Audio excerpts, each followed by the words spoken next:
Second quarter, the midpoint formula, performance task and mathematics 10.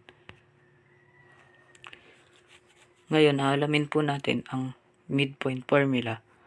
Ang midpoint formula po ay m equal x sub 1 plus x sub 2 over 2 tapos po y sub 1 plus y sub 2 over 2.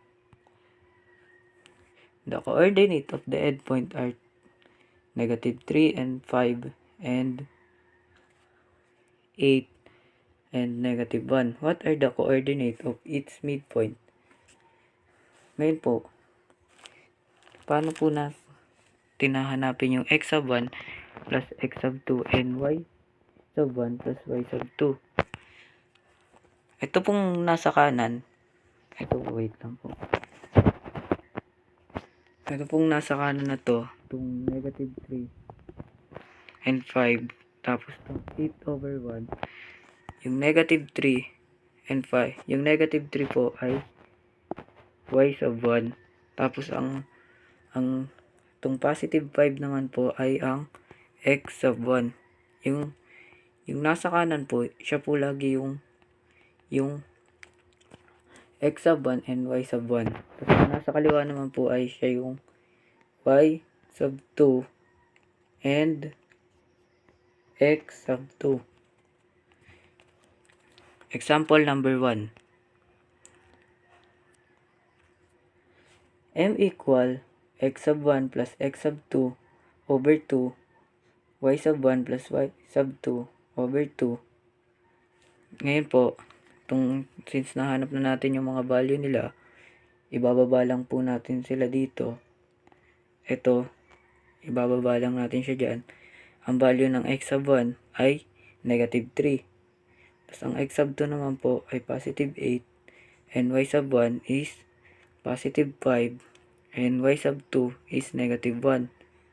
Tapos,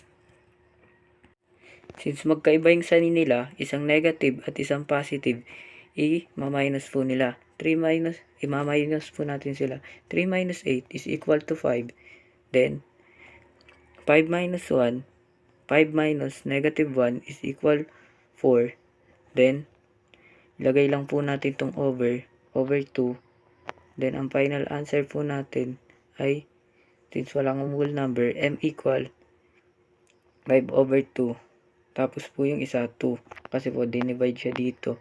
Since itong isa, walang whole number, 5 over 2 na po yung final answer natin dito. Kaya po, ang final answer ay m equal 5 over 2. Example number 2. Example number 1. Find the coordinate of the midpoint of the segment whose endpoint are given below. Ganun lang po ulit. Itong 6 over 8. Ang x sub 1 ay 6 kasi ito siya. Tapos ang y sub 1 is 8. Tapos x sub 2, 12. Ang y sub 2 is 10.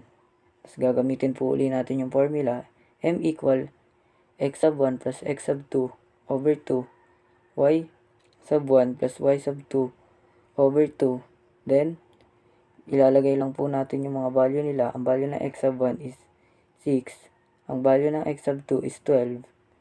Tapos, ang value naman po ng y sub 1 is 8. And ang value ng y sub 2 is 10.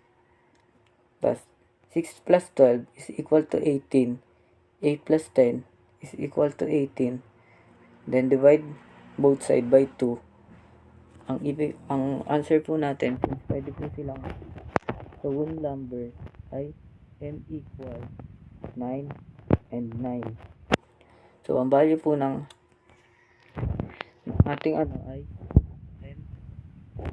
m equal 9 and 9. Example number 2. K, -3 and 2 and L, 11 and 6. Ang value po ng x sub 1 natin is -3. Ang value naman po ng y sub 1 is equal to. Tapos ang value naman po ng y sub 2 is 11.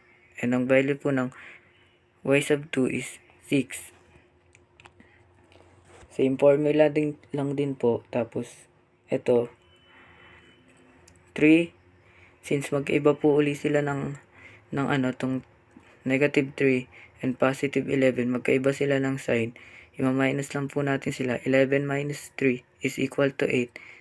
Tapos ito, since parehas silang positive, i-plus po natin sila. 2 plus 6 is equal to 8. Then, ilo-lowest term po natin sila. 8 divide 2 and 8 divide 2 is 4 and 4.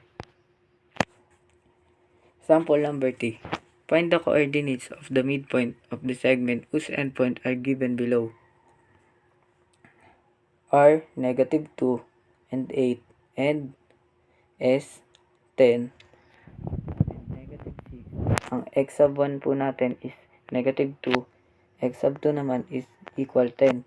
Y sub 1 is equal 8. Y sub 2 is equal to negative 6. Ang formula po natin, ito po uli. Y sub 1 plus Y sub 2. Y sub 1 plus Y sub 2. X sub 1 plus X sub 2. M equal, kunin po natin uli yung value nila. Ang X sub 1 is 2. Das positive. Das 2. Das positive 10. Tapos po,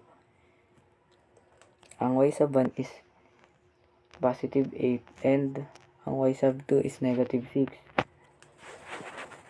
Then, since magkaiba po uli sila ng sign, negative 2 tas positive 10 is equal to 8 and positive 8 and plus negative 6 is equal to 2. Tas po, divide lang po natin uli sila para ma-lowest term. 8 divide 2 is equal 4 and 2 divide 2 is equal 1. Ang final answer po natin is M equal 4 and 1. Example number 4. P, negative 5 and negative 1 and Q, 8 and 6. Hanapin lang po uli natin yung value nila. X sub 1 is negative 5. Y sub 1 is negative 1. X sub 2 is equal to 8. Y sub 2 is equal to 6. Same formula lang din po. Tapos, hanapin natin yung mga value nila. X sub 1, 5. Y sub 1 is X sub 2 is 8. Y sub 1 is negative 1 and Y sub 2 is equal to 6. Negative 5 plus 8 is equal to 3. Since magkaiba po uli sila ng sign, ima-minus lang natin sila. Then, negative 1 plus 6 is equal to 5. Kasi po magkaiba po yung sign nila. Since hindi na po whole number yan, hindi na po natin sila i-divide kasi hindi na po natin sila pwedeng ma-lowest term. So, ang final answer natin is M equal 3 over 2 and 5 over 2. That's all. Thank you for listening.